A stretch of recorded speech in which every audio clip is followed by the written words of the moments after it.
சுகம் இளம் வயதினில் வந்த சுகம் தோள்களில் நீ அணைக்க வண்ண தாமரை நான் சிரிக்க ஆயிரம் காலமும் நானும் தன் மார்பினின் தோரணமாயாடிடுவே கண்மணியே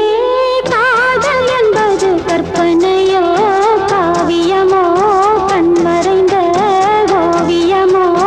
எத்தனை எத்தனை இன்பங்கள் நெஞ்சினில் பொங்குதம்மா பல் சுவையும் சொல்லுதம்மா